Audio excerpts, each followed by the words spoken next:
Hi! Previously, natutunan niyo ang about sa NumPy arrays. Ngayon, tungo naman tayo sa mas exciting part ng Python. Ito ay data visualization gamit ang matplotlib.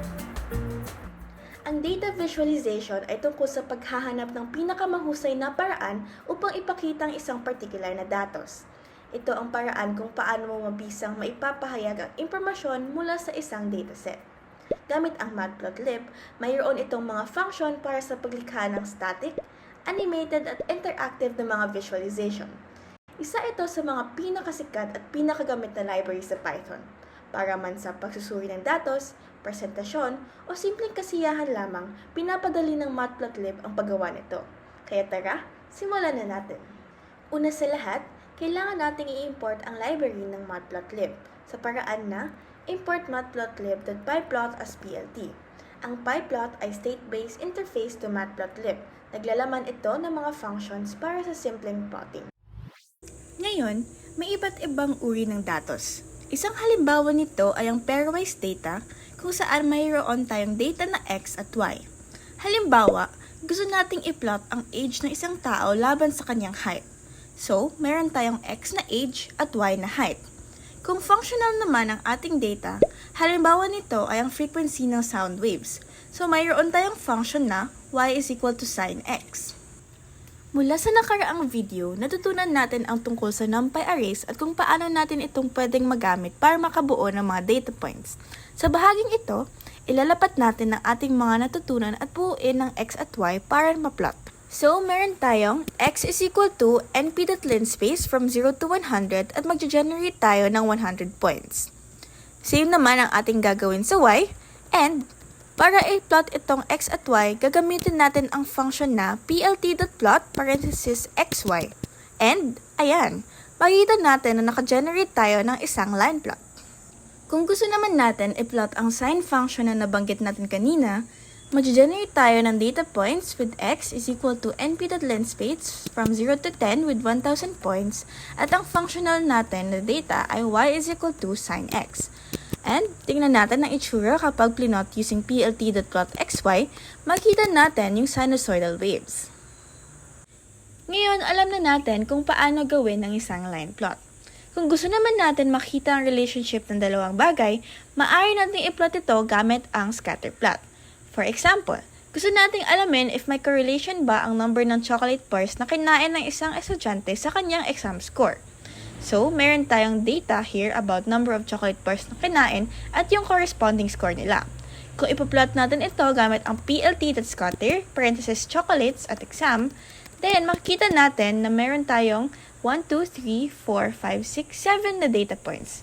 And yun yung ating scatter plot. Paano kung gusto lang natin ma-visualize ang exam scores ng mga estudyante? Halimbawa, mayroon tayong 4 na students na sina Joy, Goliath, Ken at Met at ang corresponding exam scores nila. Para ma-visualize ito, maaari natin gamitin ang plt.bar parenthesis student scores. Makita natin na mayroon iba't ibang height na rectangles at ito ay nagre-representa ng score nila. Ginagamit natin ang bar plot mainly for categorical variables. Ngayon, natutunan na natin ang top 3 basic kinds of plot. Ngayon, punta na tayo sa plot customization. Ang matplotlib ay nagbibigay ng malawak na pagpipilian para sa pag-customize upang gawing mas informatibo at kaaya-aya sa mata ang iyong mga plot. Tuklasan natin ang ilan sa mga ito. So, meron tayong x at y na 10 points from 0 to 100. Gamit ang plt.plotxy, makita natin na similar lang ito sa ginawa natin kanina.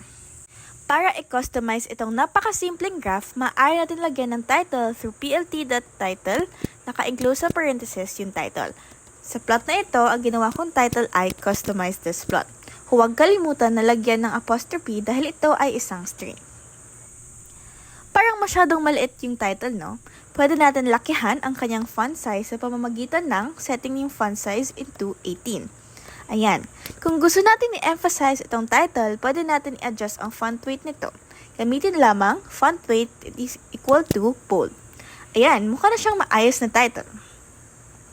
Ngayon, para naman lagyan ito ng axis labels sa X at sa Y, Gagamitin natin ang function na plt.xLabel, parenthesis, x-axis, at plt.ylabel, parenthesis, y-axis. Pwede rin natin lakihan ito gamit ang font size, setting it to 14. Now, paano kung gusto natin i-label ang data points natin? Pwede natin lagyan ng plt.legend. Ngunit hindi ito mag-work kasi wala naman tayong inassign sa kung ano i-label. Kaya, dito sa plt.plot, kailangan natin iset yung label into sa kung anong gusto natin. Since isa itong line, i-label ko to as line. Ang legend ay usually ginagamit pag maraming variables sa iyong plot at kailangan ito ma-distinguish.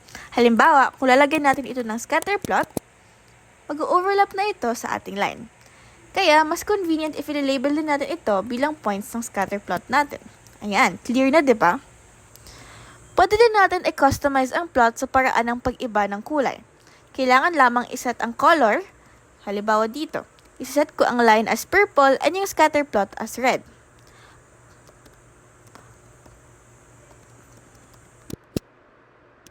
Ngayon, maaari rin nating lagyan ng grid ang ating plot gamit ang plt.grid. Ma-adjust natin ang opacity nito gamit ang alpha. Sa ngayon, pwede nating iset into 0.5 para mas 1/2 transparent na lang siya. Pwede din natin iset ang limits ng x at y axis natin. Halimbawa, gusto lamang natin makita ang data points na from 0 to 50. So, iset natin plt.xlim 0 to 50 at ganoon din ang gagawin sa y kung yan ang ating ninanais. Now, nakita niyo diba ang difference nito from our original plot? Para sa pagpili ng colors, pwede kayo pumunta sa Matplotlib list of colors at tignan ang iba-ibang combination. Marami pang iba't ibang paraan para i-customize ang ating plot pero ito lamang ang basic at kailangan yung tandaan.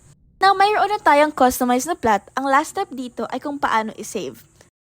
Gamitin ang plt.savefig at na-enclose sa parenthesis ang file name. Para dito, since gusto ko siyang i-save as JPEG or photo, nilagyan ko ito ng .jpeg na extension. Salamat sa pakikinig at sana kayo'y nag-enjoy.